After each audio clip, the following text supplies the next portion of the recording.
Aláàfin ṣe title, it's not Ọ̀yọ́ title. And gbogbo ọba tó bá ti ní ààfin ni Aláàfin. Ẹ jẹ́ kí a súnmọ́ Aláàfin yìí kó má dá wa láìlẹ̀.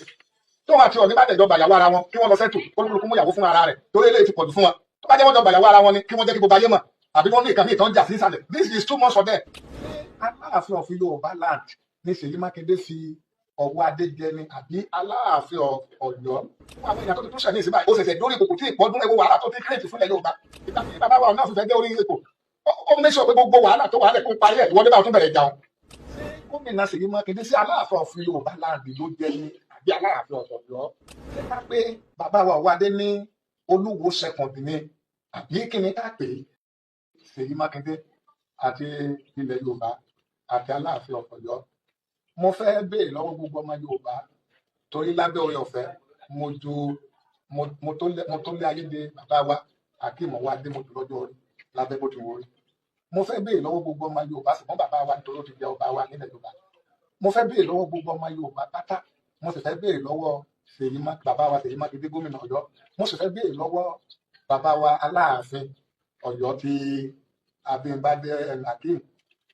Ìbéèrè tí mo fẹ́ béèrè lọ́wọ́ gbogbo ọmọ Yorùbá ni pé ṣé Aláàfin of Yorùbá land ní Ṣèyí Mákindé fi ọwọ́ adé jẹ ni àbí Aláàfin Ọ̀yọ́? Torí pé ní ọjọ́ tí mo ti dáyé bàbá mi náà dẹ̀ lò 94 years láyé. Láti ìgbà tí mo ti délé ayé ìtàn táwọn bàbá wa pa fún wa ni pé Aláàfin of Ọ̀yọ́ là ń gbọ́ látọjọ́ tí ayé ti dáyé mi ò gbọ́ Aláàfin of Yorùbá land. Ṣé gómìnà Ṣèyí Mákindé sí Aláàfin of Yorùbá land ló jẹ ni àbí Aláàfin of Ọ̀yọ́? That is my question tí mo bí gbogbo ọmọ Ọlọ́run àti gbogbo ọmọ Yorùbá. Ìyẹn ìkíní. Èkejì eléyìí tí Aláàfin of Ọ̀yọ́ Ọwádé.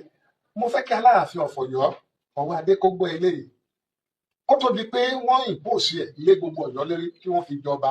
Tó mọ̀ pé òun àtàwọn kan ló jọ dùn pẹ̀lú àṣìṣe ojoojúmọ́ tó ń ṣe yìí kí ló fẹ́ kí àwọn wọ̀nyẹn kí ló fẹ́ ká máa sọ ṣé kìí ṣe pé ó fún wọn ní oore ọ̀fẹ́ láti máa yọ gbogbo àwọn tó dúró tì ní ìsìn. Nọ́mbà 3 ipò Aláàfin of Ọ̀yọ́. Ṣé ká pé bàbá wa Ọwádé ní Olúwo second ni àbí kí ni ká pè é? Ṣé torí pé àwọn ọ̀rọ̀ tí a ń sọ sí Aláàfin Ọ̀yọ́ nìsín lórí mídíà ó ti pọ̀ jù. Ṣé Olúwo second ni ẹ jẹ́ ká bẹ bàbá wa Ọwádé kó ṣe pìtù pẹ̀lẹ́ torí pé ó mà ti ń pọ̀ ju ọjọ́ mélòó ló dórí ipò tó jẹ́ pé wàhálà ní ojoojúmọ́. Ẹ máa súnmọ́ ẹ̀yin gbogbo ọmọ Ọ̀yọ́ nílé lóko. Ààrẹ mo fẹ́ sọ ọ̀rọ̀ yìí kó má jà pé ìgbìnú àbí ẹ̀rí ní ọ̀nà ìgbéraga. It is well torí ọmọ Yorùbá ni mí ò gbọ́dọ̀ la ẹnu tán.